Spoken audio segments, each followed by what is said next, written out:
Sejam muito bem-vindos a mais uma atualização das notícias nacionais aqui na Rádio TV Saldoano. Começamos hoje com o título de Expansão de centrais solares em Cabo Verde, sem riscos e com impactos positivos. As obras de 4 centrais fotovoltaicas em diferentes ilhas de Cabo Verde podem avançar sem riscos e a operação deverá ter efeitos positivos para o ambiente, de acordo com os estudos publicados pelo Governo de Cabo Verde e consultados pela Lusa. Os riscos e impactos negativos não são significativos, prevendo-se mesmo que o desenvolvimento do projeto tenha alguns efeitos positivos, nomeadamente em termos de redução da dependência de combustíveis fósseis para a produção de eletricidade, redução das emissões de gases com efeito estufa e melhoria da qualidade do ar.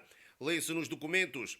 O Governo publicou 4 estudos de impacto social e ambiental para a ampliação das centrais que vão produzir a eletricidade a partir do sol nas ilhas de Santo Antão, São Nicolau, Maio e a Ilha do Fogo. Da mesma forma, prevêem-se alguns benefícios derivados da criação de emprego local, tanto no período de construção, que quando avançar levará cerca de 6 meses, como na fase da operação. Os estudos prevêem que as centrais funcionem durante 20 anos.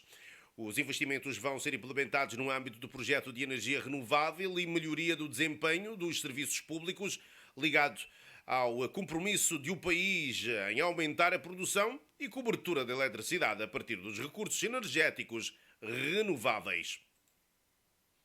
E dando continuidade às notícias nacionais, desta trazemos o título de Ex-Presidente da República de Cabo Verde, Pedro Pires, desafia líderes africanos a correr risco de falhar.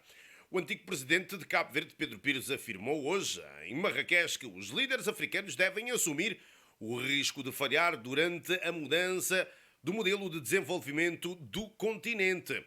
Há necessidade de mudança de mentalidade, acreditar que se pode investir nessa direção e correr o risco de falhar, porque o grande problema geralmente é que muitas vezes as pessoas têm medo de falhar e, ao terem medo de falhar, têm medo de inovar, afirmou a agência Lusa.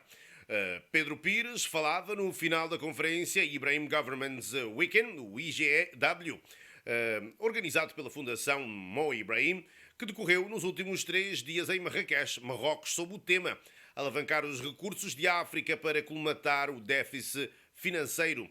Políticos, académicos e ativistas debateram como podem os países africanos mobilizar-se para acelerar o desenvolvimento social e económico num contexto internacional de declínio da ajuda externa. Pedro Pires concordou que a África não pode estar de mãos estendidas quando tem recursos e que precisa de mudar a mentalidade. Tem-se de assumir os recursos, assumir a sua riqueza e utilizar melhor as suas riquezas, mas para isso, no seu ponto de vista, tem de ter confiança nas suas próprias instituições. Por exemplo, afirmou, tem de ter confiança nos seus bancos, tem de ter bancos credíveis bem geridos. Isso é importante, afirmou Pedro Pires à Lusa. E sim, temos mais notícias nacionais. Desta trazemos o título de Novo levantamento revela biodiversidade de tubarões e raias em Cabo Verde. Um novo levantamento da Organização Não-Governamental de Cabo Verde, a Biosfera, identificou mais de 700 tubarões e raias de 10 espécies diferentes nas ilhas de Santa Luzia e São Vicente. Uma biodiversidade que importa proteger, disse à Lusa o coordenador do projeto.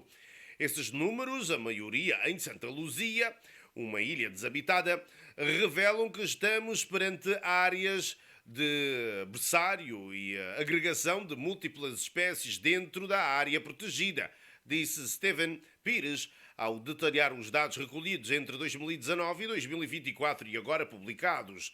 Hoje já há uma certa percepção da importância que os tubarões têm no nosso ecossistema e, num único sítio, identificar várias espécies é um grande indicador de um ecossistema funcionar de forma perfeita, acrescentou.